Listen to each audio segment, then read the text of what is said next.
อืมโอ้ยใส่หลายเนี่ยหนากะเล่าแหละ ยังกินปลาแดกหลายอยู่สบายดีป่าลุงอืมตอนนี้ไอ้อ้วนกะเป็นบ่าวเลยเด้อ ตอนนี้ก็เห็ดกินกับเป็นแล้วเนาะเพิ่นเห็ดกินอีหยังไปเบิ่งเห็ดหยังเกาะเห็ดหยังกิน ลวกเสร็จ ลวกเส้นลวกเส้นหยังเกาะ เส้นแห้ง เส้นข้าวปุ้นแห้งเพิ่นสิเฮ็ดเมนูหยัง ต เมนูตำเป็นอยู่บ่ ำแล้วก็ตำสุด อืมไอ้อ้วนเพิ่นเฮ็ดกินเป็นเนาะแล้วก็เฮ็ดกินแซ่บพร้อมสะหงกะพอได้อันดิบได้ยิบได้แย้มน้ำเพิ่นนั่นแหละเนาะอันนี้ก็หอยปลากวางเด้อตัวนี้ต้มสุกแล้วเรียบร้อย รู้จักซื้อบ่ โอ้สะหงกับเบิ่งสิไปเก็บผักอีตัวนี่ได้ผักอีตูนี่ก็สิมีเมนูแกงเห็ดเนาะแล้วก็เก็บผักคือเก่าพี่น้องแล้วก็หลายอย่างเมนูก็ได้ผู้หนึ่งอยากแนวหนึ่งสะหงแล้วก็สิแกะกินอันแกงเห็ดอยากแกงเห็ดเนาะซื้อมาแล้วในงบ25,000 กีบนี่ผักอีตู้นี่ก็มีของตัวเองก็บ่ได้ซื้อปกติคันซื้อก็5,000แล้วเนาะเกือบ10 บาทแล้ว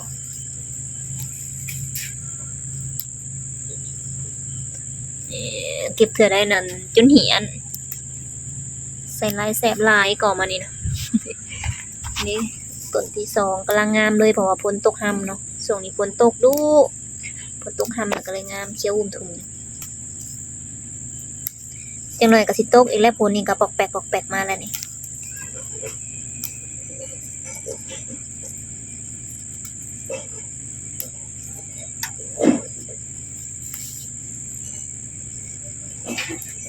พอนี่อันนี้ก็เป็นเห็ดเนาะเห็ดนี่เดี๋ยวสะหงสิตัดตีนออกก่อนตัดแล้วก็ตัดอีก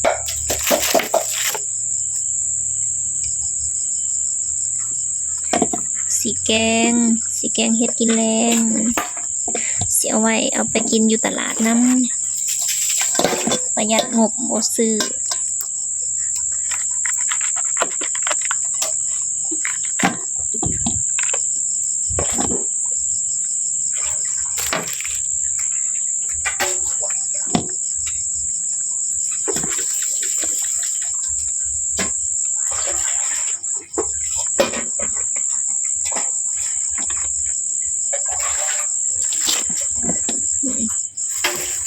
ก็มีเห็ดเข็มทองนำเนาะเห็ดเข็มทองนี่ก็บ่ได้ตัดเห็ดเป็นอันนี้เลย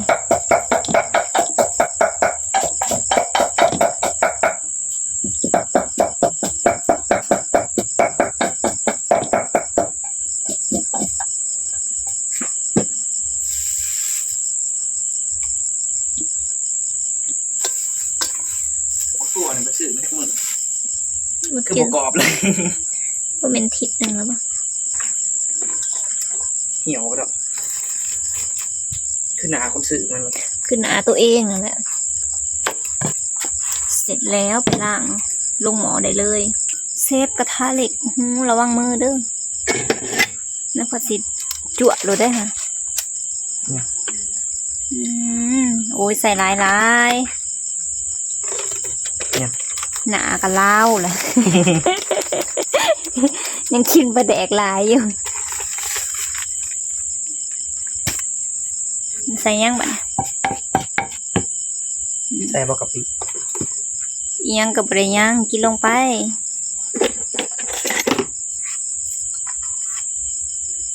ป้ากลิ่นแห้งนะเลย หอมชื่ออะไรเดี๋ยวมึงเอา ว่าเราบ่เป็นเราเป็นเด้อ ยังไง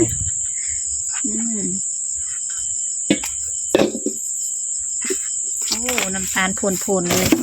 เป็น ใส่ลายเบาหวานขึ้น จังไรเบาหวานขึ้นได้อันนี้ก็ห้อยเพิ่นเบิ่งขอซิมนะบ่เบื่อแล้วว่า โอ้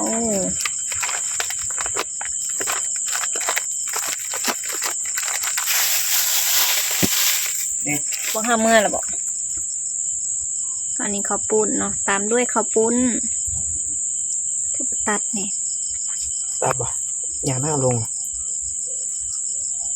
มีผักนำเพิ่นว่าป้ากินเบิดบ่นี่เนาะ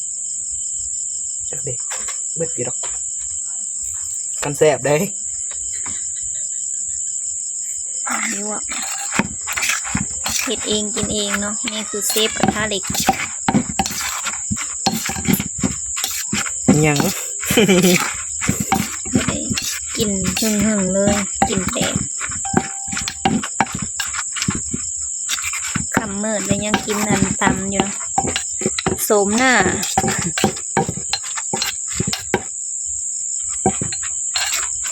อ่ะเบิ่งนะสำนีแล้วพอเนาะ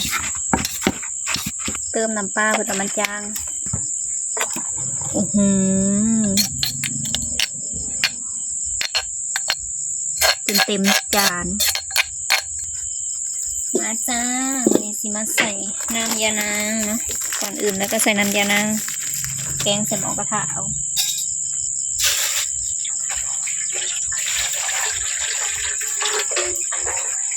เห็ดลงเลย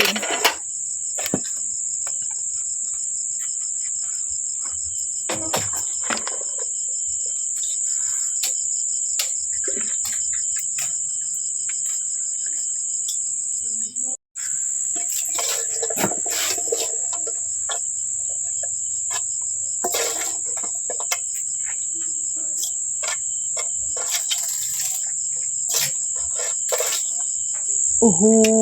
โอ้โหอาหา ไข่มัน เป็นตาแซ่บเนาะซิมเบิ้งตักเส้นดู เหมือนตัด ตักเส้นคำใหญ่ๆดูใส่มืออะนะอ่ะซิมคำใหญ่ๆคำใหญ่ๆเบิ้งคำใหญ่ๆกลมลง อันนึง อย่าเร่งอย่าเร่ง เพิ่นสิเฮ็ดแล้วได้บัดนี้เอาโอ้โอ้โหโอ้โหโอ้โหเสื้อเสื้อสวมเข้าไปแล้วครับ เงียบ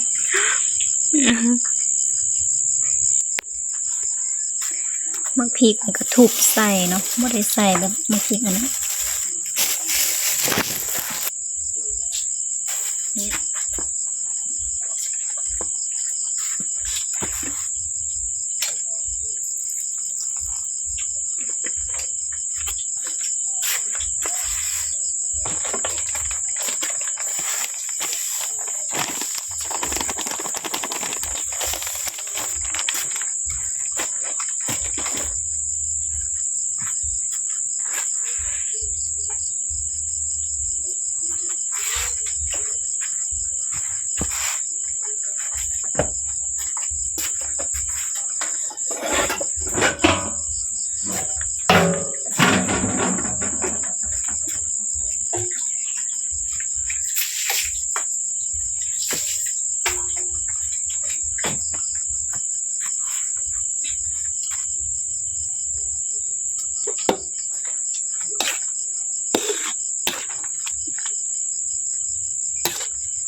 โอ้อาหารแรงมาเนี่ย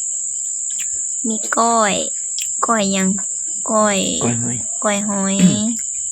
แล้วก็มีปลาเนาะปิ่งปลาขาวบอกไปยัง ประของ ปลาคอง ห่อนของ หอนทองพวกเรากินตำเห็นบ่ผู้หนึ่งกินตำผู้หนึ่งกินแกงเห็ดเนาะสองหงสิกินแกงเห็ดโอ้โห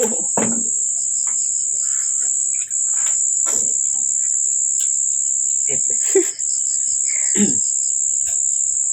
เ ผ็ดบ่ใส่อีกมันยังบ่พอสมัน แม่น แซ่บ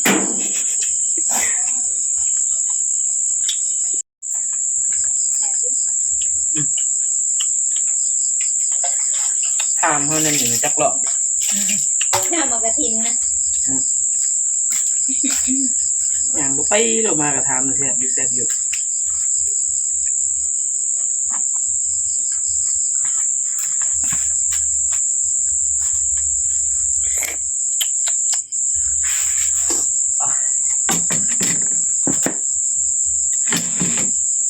บ่วงได้เอามือหรอแหละคุยหลดใส่ในมากระทินน้ำนะเอาผักมาคุย แซ่บบ่ แซ่บ ยัง จัง เข้มบ่แห้งเหนียวจาง เค็มบ้างแง่ๆบอกขออนุญาตใส่มือนะคะเพอเป็นการให้เกียรติในอ้วนใส่มือป้าเสร็จ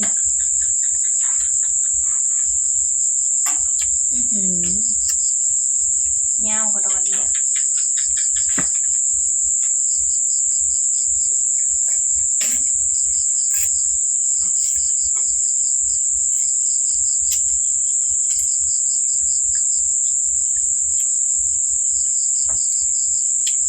ต่างหลาย ประเด็กซื้อบอกหรือประเด็ก ซื้อ ตัวเอง ซื้อ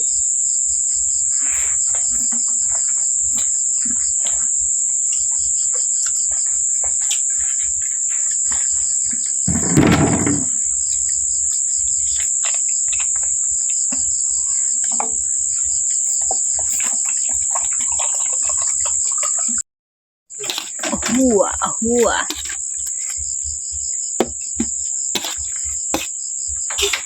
น่ะมันเป็นสีดำนะมันดำหย่อนอันน่ะใบยานางเนาะเลยดำเดี๋ยวมันขาดหมอ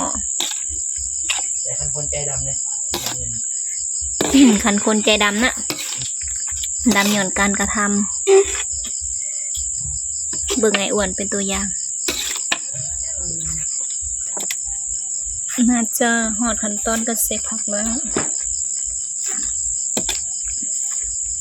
ยังบ่ได้ซีมซ้ำใส่มะเขือหลายหน่วยอยู่ว่ามันสิสุกสีอันเผ็ดว่าจะหอมเนาะใส่เวลาใส่อันโหระพา บอกไปเลยผักอีตู่ละหอม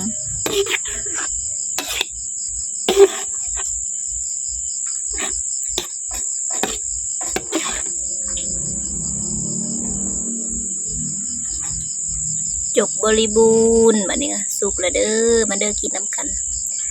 สีมือสะหงเนาะ